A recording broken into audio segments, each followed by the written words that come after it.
বাহিরে জানো, কোরআন হাদিসে জানো, সংসদে জানো।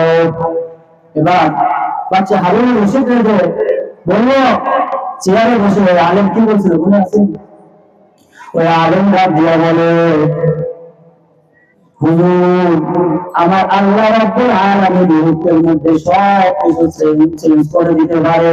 আমার আল্লাহর ক্ষমতা এত বেশি, আমি এত ছোট্ট একটা আলেম, কোরআনের ফজিলতের কারণে আমার আল্লাহ সম্মান করে বাচ্চাদের চেয়ারের মধ্যে আমার বসাইছে, আর বাচ্চারে চেয়ার ছাড়া করছে। বলেন সুবহানাল্লাহ। এটা কার পাওয়ার? আল্লাহর পাওয়ার, কোরআনের বদৌলতে। এবার 9 বছরের বালক ডাক দেওয়ার বাচ্চা, আপনার প্রশ্নের উত্তর দেওয়ার আগে আপনার কাছে আমার একটা বিষয় জানার আছে। আপনি বুঝে শুনে আমার প্রশ্নের উত্তর দিবেন। বাচ্চা বলে, কি প্রশ্ন বলেন?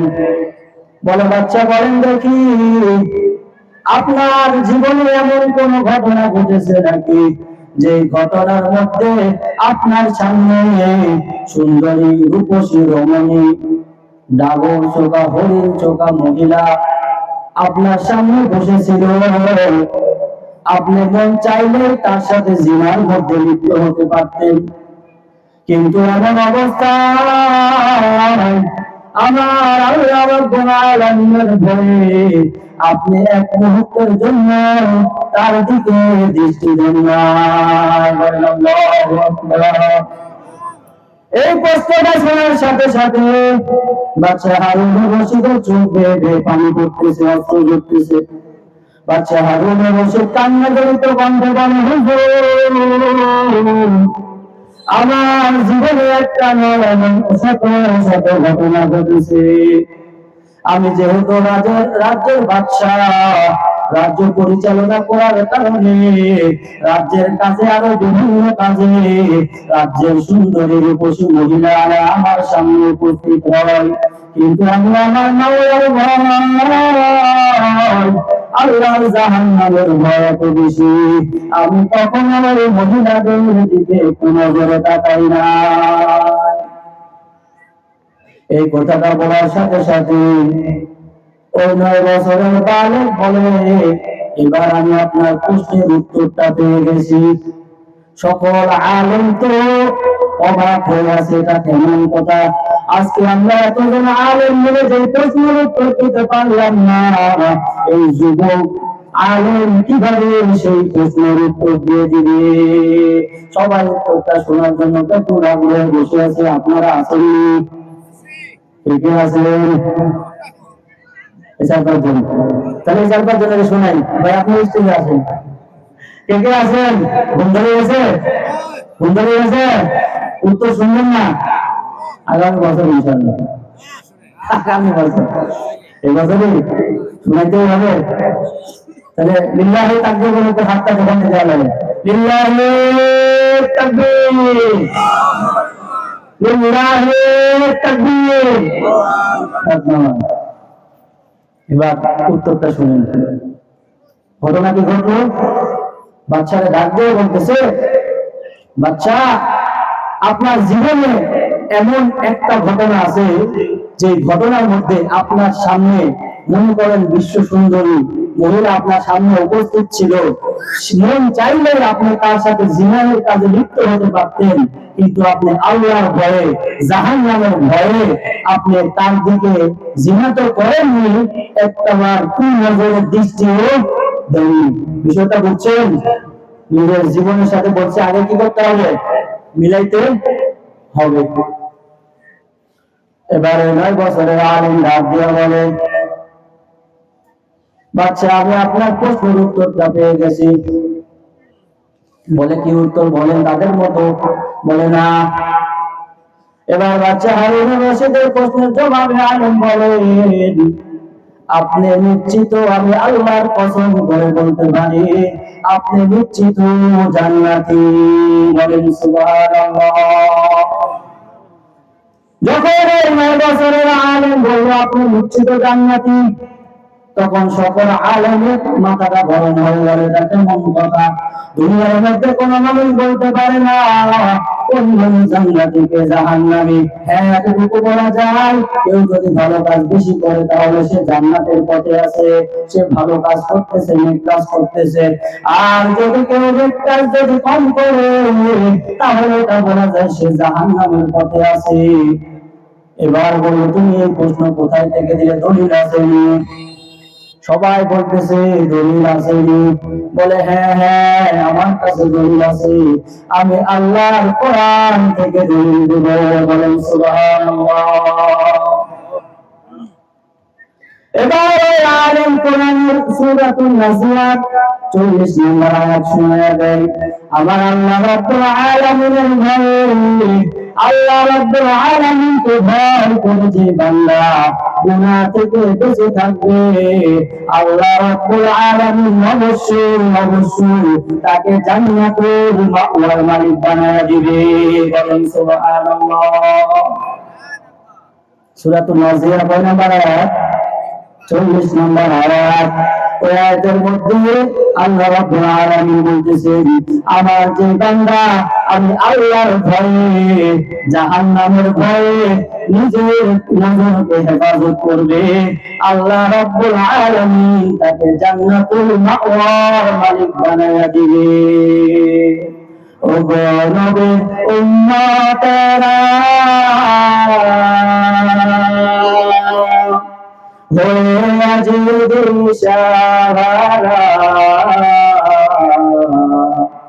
কোরআন হাদিস এড়ে চলো যখন যাহা চাই মনে, কোরআন হাদিস এড়ে চলো যখন যাহা চাই মনে, নবী বিনকে দাঁড়াবে ফুলসিরাত মিজানে, নবী বিনকে দাঁড়াবে ফুলসিরাত মিজানে, উম্মতের কান্ডারে নবী কাছেন উম্মতের লাগে, এখনো কাঁদেন নবীজি, এখনো কাঁদেন নবীজি শুয়ে মদিনার প্রাণে, নবী বিনকে দাঁড়াবে ফুলসিরাত মিজানে, নবী বিনকে দাঁড়াবে ফুলসিরাত মিজানে। সবাই বলেন মারহাবা। ওই নবী ছাড়া আমাদের কোনো উপায় আসেনি? আছে? তাহলে মুমিনদের গুণ কয়টা? 7টা। কয়টা? কয়টা গেছে? কয়টা গেছে? কি কি? সফলতার জন্য কয়টা গুণ অর্জন করতে হবে? 3টা গেছে। কয়টা? 1 নম্বর গুণ নামাজ, 2 নম্বর অনর্থক কথা বলা যাবে না। অনর্থক কথা কাকে বলে? যেই কথার মধ্যে দুনিয়ারও ফায়দা নাই, পরকালেরও ফায়দা নাই। আর নামাজ পড়তে হবে কিভাবে? আল্লাহকে রাজি খুশি করার জন্য। আল্লাহকে রাজি খুশি কিভাবে করব? দুপুরবেলা যুবক নামাজের সিজদায় গেছে, আর বলি আমার এত রাতে কেন না, বলেন বলে কি বলেন? নামাজের সিজদায় গেছে, দুপুরে নামাজ পড়তেছে, মোবাইলে রিংটোন দিয়েছে, আমার এত রাতে কেন ডাক দিলা, পানের কোকিলারে, কি কোকিলারে? কোকিলা তাদের ডাক দিছে, পানের ডাক দিছে। এই কোকিলা যদি নামাজের মধ্যে যদি ডাক দেয়, দুপুরে জোহরের নামাজে যদি আপনার পানের কোকিলা রাতে 12টা বাজে ডাক যদি জোহরের 1টা বাজে দেয়, তাহলে বলেন নামাজের মধ্যে মন থাকবে? ইমানদার হতে পারবো? আওয়াজ করে বলে পারবো? পারবো না। ইমানদার যদি হতে চাই, আল্লাহ রাব্বুল আলামিনের প্রতি আমাদেরকে আস্থা রেখে, জাহান্নামের ভয় রেখে, ইমানের আওয়াজ দিয়ে আমাদেরকে নামাজ পড়তে হবে। কথা বলেন ঠিক কিনা? এই যে আমি তো ওয়াজ করতে পারি না, কে? আমি ওয়াজ পারি না। ওয়াজ তো করে প্রধান মেহমান। কে প্রধান মেহমান? আমি যতটুকু করছি আমি আপনাদেরকে এমনি বসায় রাখছি। ওয়াজ করবে ইনশাআল্লাহ আমাদের মুফতি আলী আজম ভাই। সবাই বলেন মারহাবা। প্রধান মেহমানের আগমন, শুভেচ্ছা, স্বাগতম। আরে ভাই, আমাদের মেহমান তো, তাদেরকে বরণ করে নিতে হবে। এই আওয়াজে সকলের গোলা ছেড়ে তাকে একটু বরণ করে নেন। মানে আগেই বলছি, আমার সাথে যা হচ্ছে সমস্যা নেই, আমি আপনাদের সন্তান, কিন্তু আমাদের মেহমান। সে আমাদের কি মেহমান। আবার বলছি, আমরা কেমন সন্তান? আমরা বাংলাদেশকে লিড দেওয়ার মতো বাহাদুর সন্তান। আমরা যদি বাসে একদিন বাঁচবো বাহাদুরের মতো বাঁচবো, মুসলমান যদি জমিনের মতো বেঁচে থাকে বাঘের মতো 1 ঘন্টা বাঁচবো, বিড়ালের মতো 1000 বছর বাঁচার ইচ্ছা আমাদের নাই, কথা বলেন ঠিক কিনা? মুসলমান তো উমরের বংশধর, উমরের জাতি, খালিদ বিন ওয়ালিদের জাতি, মুহাম্মাদের উত্তরসূরি। এই মুসলমান, যদি বাংলার জমিনে যদি কেউ আমার রাসূলকে নিয়ে যদি কটূক্তি করে, ইসলামকে নিয়ে যদি কটূক্তি করে, আল্লাহ দুশমনের কবর রচনা করে ছাড়বে, কথা বলেন ঠিক কিনা? বয়ান করবো হুজুর, আমার বয়ান আজকে এতটুকু থাক। কথা হয়তো বলতে পারি নাই, অনেক কথা রয়ে গেছে, আল্লাহ যদি কখনো সুযোগ দেয় হবে ইনশাআল্লাহ। তো অনর্থক কথা আমাদের বলা যাবে না, অনর্থক কথা। এই যে আমরা কত রঙের গান বলি, যে মিঠুয়া পাথা বলে একটা গান আছে, এই গানটার একটু ঘুরাইয়া দিলে সুন্দর একটা গজল হয়ে যায়।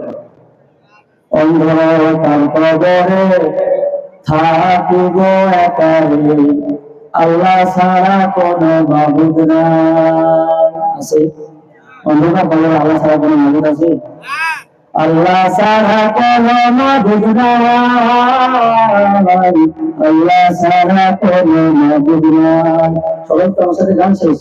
অন্ধকার কবরে থাকিব একা রে, আল্লাহ ছাড়া কোনো মাবুদ নাই। সবাই বলেন একটু, অন্ধকার কবরে থাকিব একা রে, আল্লাহ ছাড়া কোনো মাবুদ নাই, আল্লাহ ছাড়া কোনো মাবুদ নাই, আল্লাহ ছাড়া কোনো মাবুদ নাই। আল্লাহর হুকুম নামাজকারী পড়তে না জানি, না জানি পড়তে কুরআন, জানি না জানি পড়তে কুরআন, না জানি পড়তে কুরআন। আমার আলোচনা আজকে করতে চাইছিলাম নামাজ সম্পর্কে। আল্লাহ রাব্বুল আলামিন আমাদেরকে 7টা গুণের ফজিলত আল্লাহ যদি কখনো সুযোগ দেয়, বাকি 4টা আলোচনা হবে কোনো একদিন ইনশাআল্লাহ। তাহলে 3টা আপাতত মুখস্থ রাখেন। আল্লাহ যদি আবার কোন সময় যদি আপনাদের সামনে আসার তৌফিক দেয়, সুযোগ হয়, আশেপাশেও যদি হয়, যাবেন তো ইনশাআল্লাহ। আর না হলে আমার রাজশাহীতে আপনাদের দাওয়াত দিয়ে হলো শিখে আসবো ইনশাআল্লাহ। তাহলে 1 নম্বর গুণ কি? নামাজের ফজিলত, আল্লাহকে রাজি খুশি করার জন্য নামাজ পড়তে হবে। 2 নম্বর, আমাদেরকে অনার্থক কথা